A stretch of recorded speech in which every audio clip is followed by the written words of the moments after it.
Hello again, everyone. Edwin Learnard back once again. In this YouTube astrological segment, we'll be talking about astrology and the death of Adalia Rose Williams. Some of you may have heard of her. She was a YouTube celebrity. She was only 15 years old, but she gained a lot of notoriety and recognition. She was making videos, I believe, connected with comedy and makeup, and she died tragically due to it was an aging disorder, which is very rare.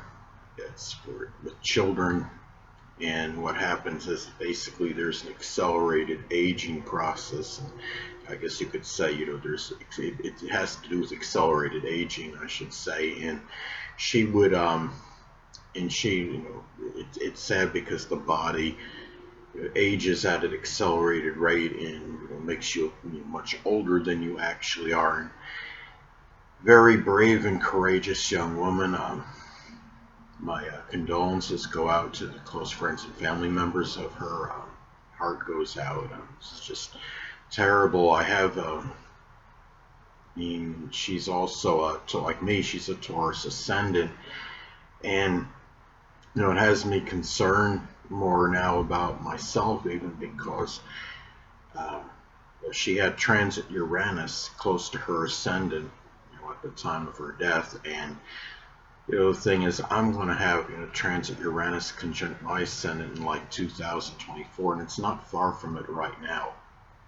And she also had transit Pluto, was not far from her midheaven, and Pluto was associated with death.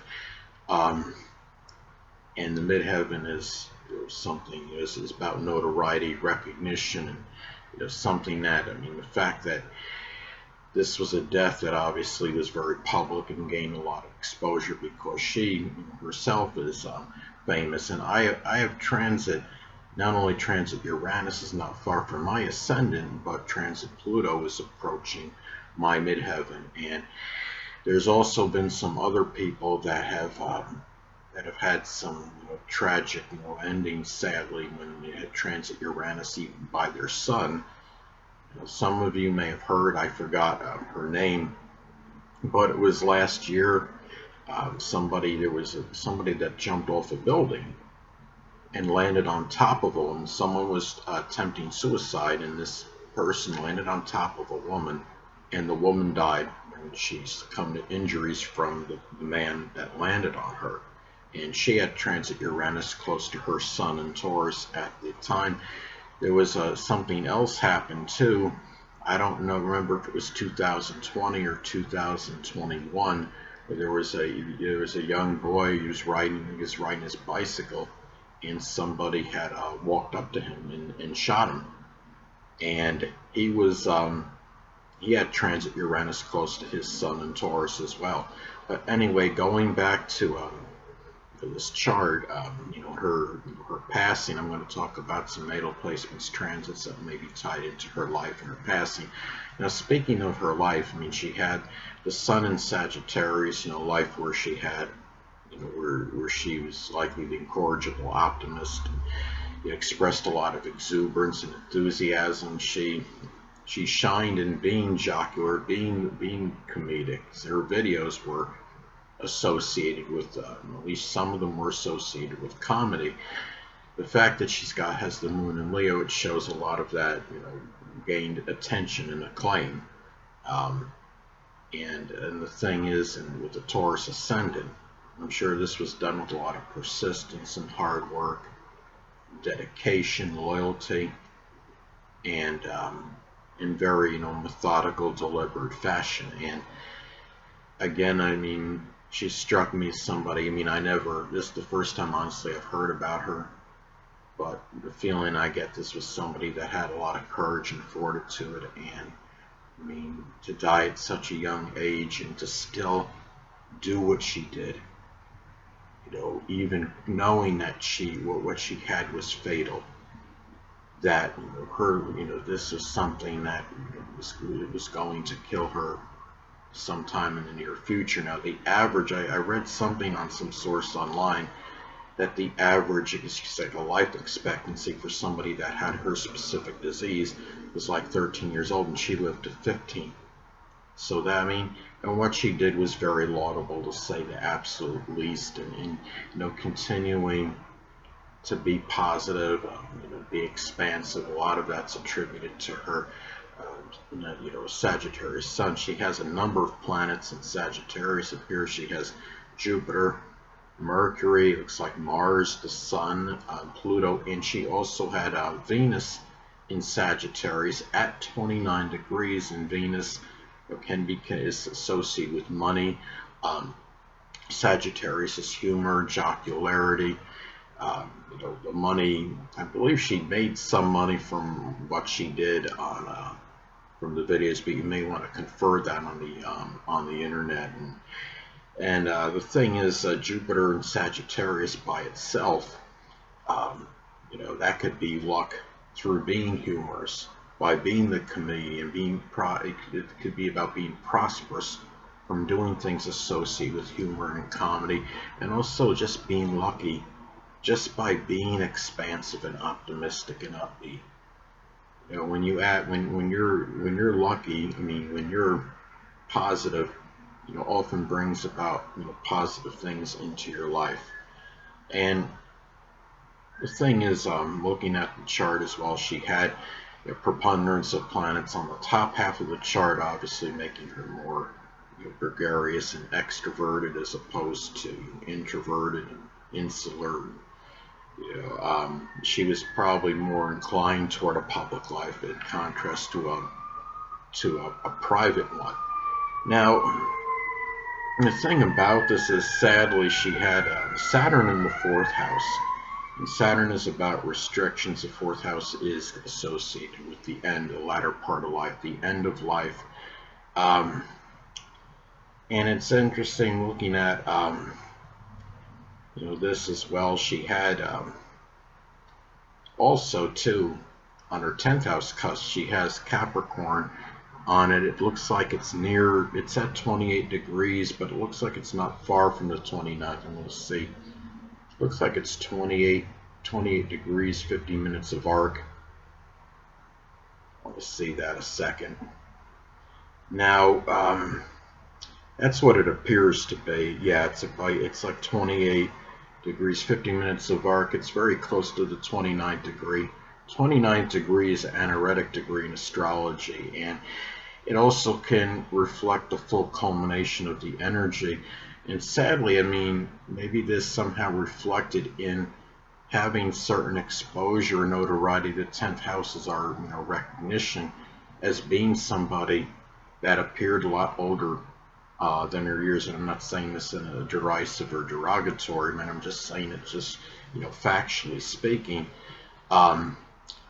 She had, but at the same time, on a positive note, it could be somebody that had the reputation and public image, which is the 10th house, for being somebody that was much more mature as she was inside, more so beyond her years, somebody that had a certain level of maturity and responsibility at a very young age, and having that public image and reputation for that, and somebody that was very structured, disciplined, responsible, consistent, and industrious. And this is where I think a lot of that plays out in her chart, and having it near the 29th degree, which is the full culmination of the sign. This is even really, that really can enlarge that energy. Sadly, another thing too is when I look at her chart, I believe I may have stated this at least one previous video when we say here, that she had Pluto not far from her sun. And I've noticed with some people that they have Pluto, as one example, close to their sun.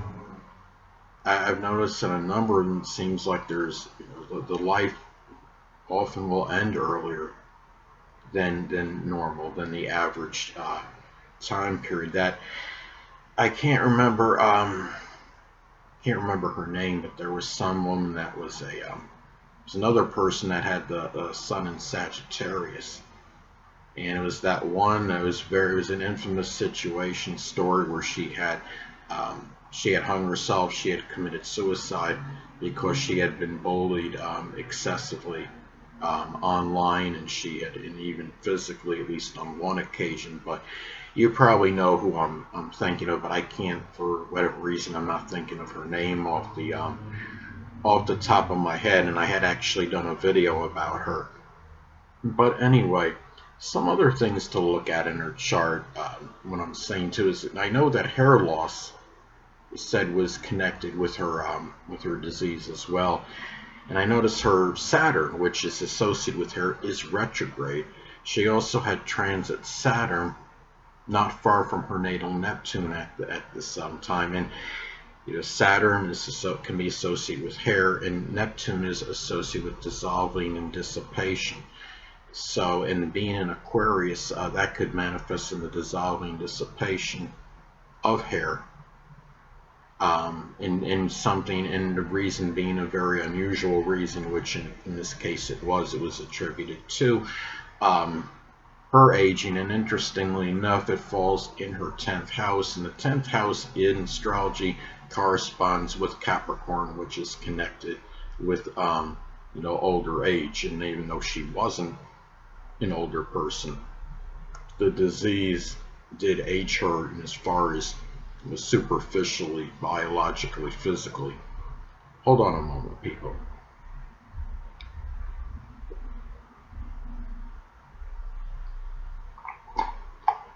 Sorry about that, I'm back. But anyway, another thing too, I see a T-square in her chart with the opposition of Neptune and Saturn.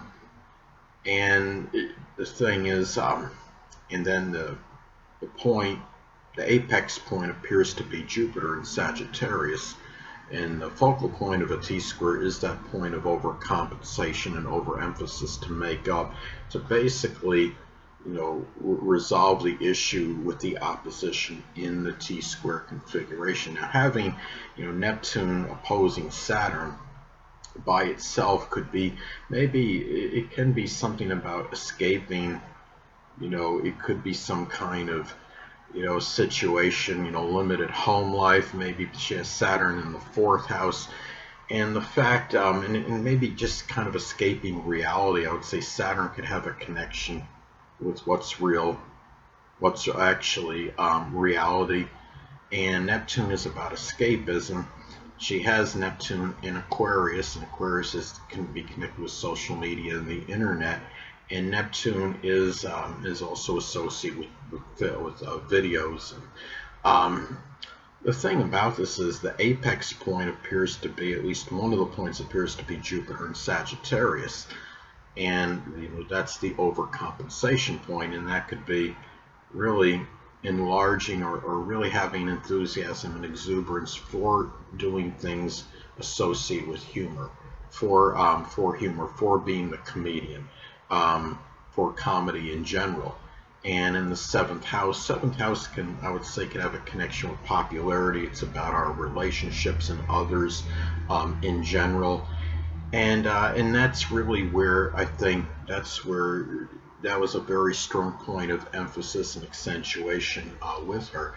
Now, at the time, I've stated this in previous videos, I'll say it again, when you have a transit that makes an opposition to the focal point in your T-square configuration, often significant events can occur. Now, at this time, she had the, as far as the true north node, was in loose opposition to that Jupiter placement. And the true north node is still in Gemini, and it falls in the 1st house of the physical body.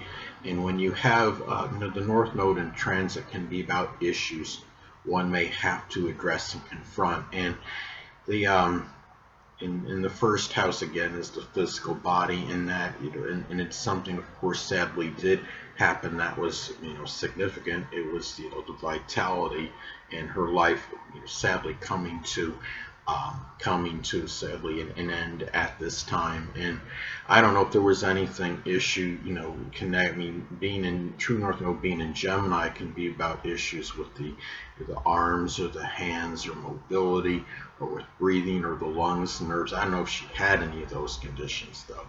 But anyway, I'm just trying to see if there's anything else I want to point out as far as transits and how they may be associated with her with her passing and her life in general. Now, another thing I did notice too is that she also had, the transit of Mars appears not to be, doesn't appear to be too far from her natal Pluto. And Pluto, if it's near Mars, it could indicate really that the destruction of vitality, of energy, and it's really just a sad, and it's in the 8th house, and this is just terrible, really something very tragic that we can't we have to really appreciate life and what we have on this earth. I hear a lot of stories about people dying at a very young age due to disease. Sometimes they're killed early, and I feel like for me being 51 and still alive, comparatively speaking, I'm very I feel like I'm flourishing. I'm blessed to be in that that situation, and be in a situation where even though I'm not exactly as far as monetarily speaking affluent, I still am affluent as far as in spirit, and having my life and my subsistence and survival needs. It's interesting because some of you may be following the mean node, and if you go by the mean node, it's already in Taurus, and the south node of course would be in Scorpio. And what it is right now, it's about really looking at our understanding, maybe using Scorpio energy, seeing a deeper meaning in what is actually affluence and wealth, which is Taurus. And that is where we have to understand at this point in time. And when we see something like this happen, it just kind of reaffirms that belief and that thought process, and trying to understand what it is really like to be affluent and prosperous. And she also has a transit Neptune conjunct her natal north node in Pisces. And Neptune can be connected with diseases, and being in Pisces can be ones that can't be eradicated or cured. The fact that it's conjoining the north node can be about an issue that needs to be addressed or confronted, or just sadly part of one's future and destiny. And it was something that sadly just meant to happen at this time, sadly. And it's just again, it is a terrible shame what had transpired with this poor young lady, and she showed so much life in her videos. My understanding is that that's what she did, and I believe she that's she put a lot of her energy into this, I'm sure. And anyway, people, that'll conclude this YouTube astrological segment. Until next time, Edwin Learnard saying stay well.